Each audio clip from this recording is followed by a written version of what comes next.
Sir దీన్ని ఆయుధంగా మలుచుకోవాలని ప్రతిపక్షాలు అయితే ఖచ్చితంగా చూస్తున్నాయి.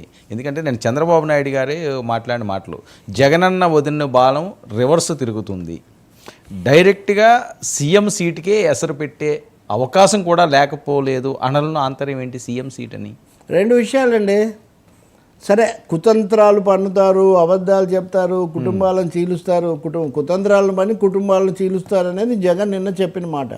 ఇప్పటివరకు ఏ సజ్జల రామకృష్ణారెడ్డి లాంటి వాళ్ళు తప్ప జగన్మోహన్ రెడ్డి ఎప్పుడూ షర్మిల కదలికల మీద, రాజకీయాల మీద కామెంట్ చేయలేదు. తనను ఆమె కలుసుకోబోవడానికి ఒక 2 గంటల ముందో లేదా 3 గంటల ముందో ఆయన వ్యాఖ్యలు చేస్తున్నారు.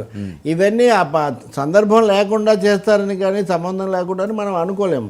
ఈ కుతంత్రం పన్నుతున్నారని ఎవరిని అంటుంది? కుతంత్రం చంద్రబాబు నాయుడుదనే కదా, ఇంకంతే కదా, న్యాచురల్గా ప్రధాన ప్రత్యర్థులు కాబట్టి బాణం రివర్స్ అవుతుందంటే ఈయన రివర్స్ తిప్పుతున్నారు. మరి దాన్ని ఆయన ప్రస్తావిస్తున్నారు, దానికోసం ఆయన అంటున్నారు. పైగా షర్మిల అన్నకు కార్డు పంపడానికి ముందే లోకేష్కు క్రిస్మస్ గిఫ్ట్ పంపారు.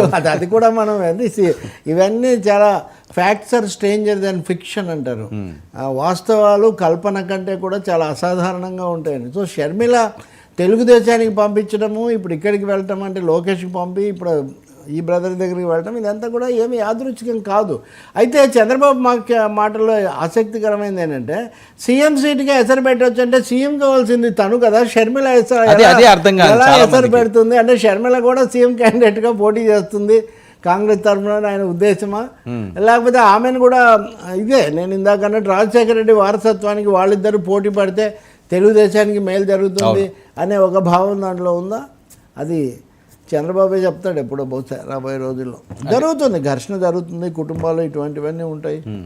అంటే ఈ రకంగా చిచ్చు పెట్టవలసిన, బురద చల్లవలసిన అవసరం నాకేంటని కూడా చంద్రబాబు నాయుడు గారు మాట్లాడే పరిస్థితి. అంటే ఓకే, అది నిజమే కావచ్చు. వీళ్ళ మధ్య సమస్యలు లేకపోతే ఆయన ప్రవేశించలేరు. వీళ్ళ మధ్య ఆర్చి సమస్యలో, అవగాహన సమస్యలో, అన్నింటినీ మించి తనకు చెప్పాడు బ్రదర్ అనిల్ అని తెలుగుదేశం నాయకుడు చెప్తున్నట్టుగా, ఆయన ముఖ్యమంత్రిగా పదవి తీసుకున్న రోజే మీకు ఎవరికి ఎలాంటి పదవులు ఇచ్చే అవకాశం లేదు, మీరు ఆ జోలికి రావద్దండి అని మాకు చెప్పారని వాళ్ళు చెప్తున్నారు.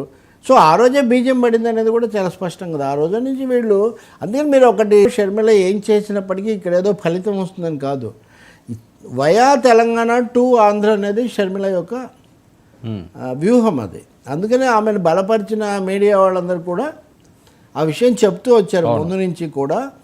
రెండవది, నాకు మీడియా పెద్దల సలహా ప్రకారమే నేను కాంగ్రెస్లో కలుస్తున్నాను, బలపరుస్తున్నానని షర్మిల చాలా స్పష్టం. ఎవరా మీడియా పెద్దలు అయ్యి ఉండొచ్చు? పెద్దలు మనకు అంత తొందరగా తెలుస్తారు. పరమ గురుడు చెప్పిన ఆవిడికి మీడియాతో పెద్దగా ఏమున్నదండి కనెక్షన్? ఉంటే సాక్షిలో ఉన్నప్పుడు ఏమైనా ఉండొచ్చేమో కానీ మిగతా సాక్షి ఆమెదే, సాక్షిలో నేను కూడా భాగస్వామి. అదే అప్పుడు ఏదో చెప్పొచ్చు కానీ కూడా ఇప్పుడు సలహాలు ఇవ్వరు కదా. సాక్షి అయితే ఇప్పుడు సలహాలు ఇవ్వదు కదా షర్మిల గారికి, ఇలా చేయండి అలా చేయండి అని.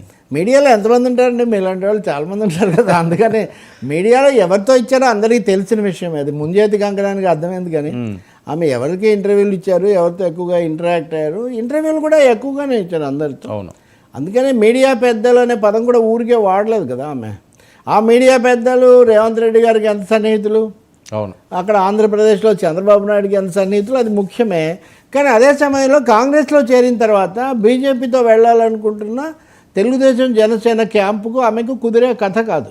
అది పెద్ద ఏమవుతుందో చూడాలి. అది వేరే అయిందంటే కాంగ్రెస్కే వస్తుంది ఫస్ట్, దేశం అంతా వస్తుంది. బీజేపీ విషయంలో కాంగ్రెస్ కాంప్రమైజ్ అయింది అంటే కనుక ఇంకా దేశంలో ఆ పార్టీకి ఠికానా ఉండేటటువంటి అవకాశం ఛాన్స్ లేదు కదండి. అసలు కాంప్రమైజ్ అయ్యే అవకాశమే లేదు. కానీ చాలా తమాషగా జేడీసీలం నాతో ఏదో చర్చలో ఆయన చెప్తున్నారు ఏమని అంటే, కాంగ్రెస్, టీడీపీ, వామపక్షాలు, జనసేన ఇవన్నీ కలిసి వెళ్ళొచ్చని. ఎలా వెళ్తుంది సార్? జనసేన ఎన్డీఏలో ఉంది కదా అంటే అవన్నీ విషయాలు. నిన్న కూడా జనసేన బీజేపీ కార్యవర్గం జరిగినప్పుడు పురంధేశ్వరి మాట్లాడారు. వాళ్ళు తీర్మానం చేశారు, అది నాయకత్వానికి అధికారం అప్పగిస్తూ మేము ఎవరితో పొత్తు పెట్టుకోవాలని.